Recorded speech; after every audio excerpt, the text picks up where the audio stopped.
بسم اللہ الرحمن الرحیم۔ السلام علیکم۔ زمانہ جنگ میں حکیم لقمان گرفتار ہو گئے۔ ایک امیر تاجر نے آپ کو خرید لیا۔ آپ بظاہر شکل و صورت کے سادہ اور سیاہ فام تھے۔ امیر کے دوسرے غلام اچھی صورت شکل والے تھے اور وہ ہمیشہ لقمان کا مذاق اڑایا کرتے تھے اور مالک سے ان کی بے جا شکایتیں کرتے رہتے۔ اپنے حصے کا کام بھی ان پر لاد دیتے۔ حکمت کا خزانہ رکھنے والے کبھی بھی شکایت کا ایک لفظ زبان پر نہ لاتے تھے۔ اگرچہ سر سے پاؤں تک جسم کا رنگ سیاہ تھا مگر باطن کے انتہائی روشن، دانا اور عقل مند تھے۔ کنائی کی ایسی باتیں کرتے جو سنتا آپ کو دیکھ کر طاقتوں تلے انگلی دبا لیتا۔ مالک کے پھولوں کے کئی باغ تھے۔ جب درختوں پر پھل پک جاتے تو وہ غلاموں کو پھل توڑنے کے لیے بیچتا۔ بعض اوقات غلام جتنے پھل جمع کرتے ان میں سے اکثر خود کھا جاتے۔ ایک دفعہ مالک کو خبر ہو گئی کہ غلام اکثر پھل ہڑپ کر جاتے ہیں۔ غلاموں نے اپنی جان بچانے کی خاطر سارا الزام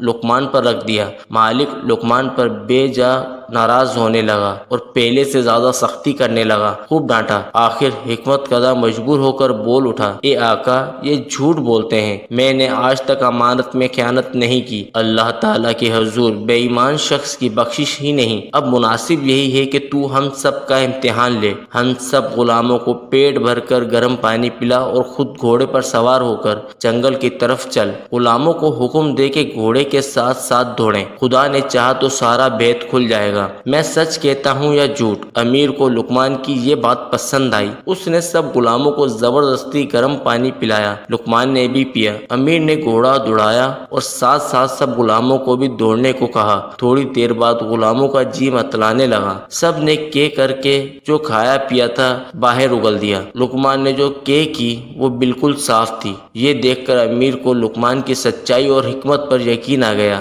مالک نے دوسرے غلاموں کو سزا دی اور لقمان سے معذرت کرنے لگا اور کہنے لگا، میں نے آپ کو نہ پہچانا، یہ میری خطا تھی۔ آئندہ گھر کا سارا انتظام آپ کے سپرد۔ آپ سیاہ و سفید کے مالک ہوں گے۔ اور لقمان کو دوسرے غلاموں کا سردار بنا دیا۔ لقمان کی حکمت یہ حیرت انگیز کرشمہ دیکھ سکتی ہیں تو وہ فعل حقیقی جس نے لقمان کو پیدا کیا، کھڑے اور کھوٹے کو الگ الگ کرنے میں کسی کا محتاج ہو سکتا ہے؟ ہمیں خود ہی اپنی اصلاح کر لینی چاہیے تاکہ کہیں ہمارا بھرم بھی نہ کھل جائے۔ سبق: اللہ تعالیٰ کی طرف سے عنایت کردہ حکمت و دانائی سے ایک شخص جھوٹ اور سچ کو ظاہر کرنے کا کام لے سکتا ہے تو کیا وہ مالک حقیقی تمام انسانوں کے جھوٹ اور سچ کے فریب کو ظاہر نہیں کر سکتا، جو کہ سراسر حکمت کا مالک و مختار ہے؟ محبت اور کڑوی چیز: لقمان اگرچہ سادہ صورت اور سیاہ فام غلام تھا لیکن خدا کی احکامات سے کبھی غافل نہ ہوتا تھا۔ اللہ تعالیٰ سے محبت کی روشنی ان کے چہرے پر حالا کیے رہتی۔ ان کا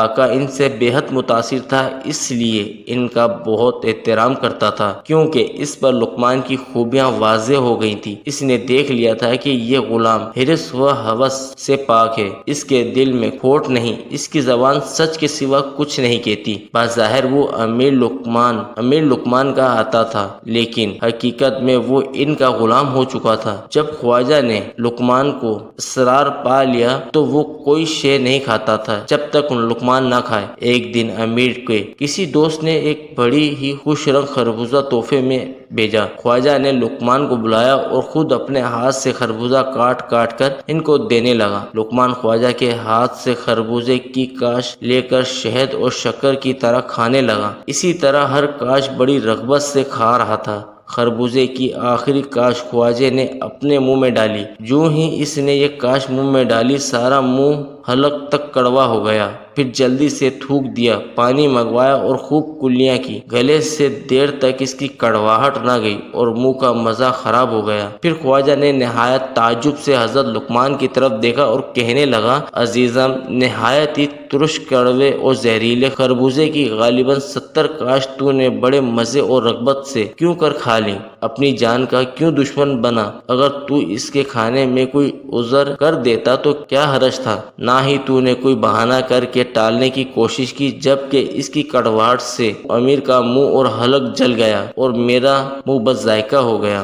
لقمان کے چہرے کے تاثرات تبدیل ہو گئے، حکیمانہ انداز سے یوں عرض کرنے لگا، آقا اتنے پیارے ہاتھوں سے محبت کے ساتھ آپ مجھے کھانے کو دے رہے تھے کہ مجھے تلخی کا احساس تک نہ ہوا۔ یہ سچ کر تلخ کاشیں کھائیں کہ ساری عمر اس ہاتھ سے انواع و اقسام کی لذیذ نعمتیں کھاتا رہا ہوں، تو صد حیف ہے کہ مجھ پر کہ صرف ایک کڑوا خربوزہ کھا کر ادھم مچانے لگوں اور ناشکری کا اظہار کروں۔ حقیقت یہ ہے کہ تیرے شری ہاتھ نے اس خربوزے کی تلخی چھوڑی ہی کہاں تھی کہ میں لفظ شکایت سے اپنی زبان آلودہ کرتا۔ محبت سے کڑوی چیز میٹھی ہو جاتی ہے، محبت سے تانبے سونے میں ڈھل جاتا ہے، محبت سے خار گل بن جاتے ہیں، محبت سے سرکہ شراب بن جاتا ہے۔ چنانچہ شکر گزاری کے لیے یہ بھی ضروری ہے کہ جس مقام سے انسان پر احسانات کی بارش ہو، اگر تکلیف آ جائے تو صبر و قتل کا مظاہرہ کرنا چاہیے۔ سبق: انسان کو ہر حال میں مالک حقیقی کی عطا کردہ نعمتوں کا شکر ادا کرنا چاہیے، معمولی تکلیفوں پر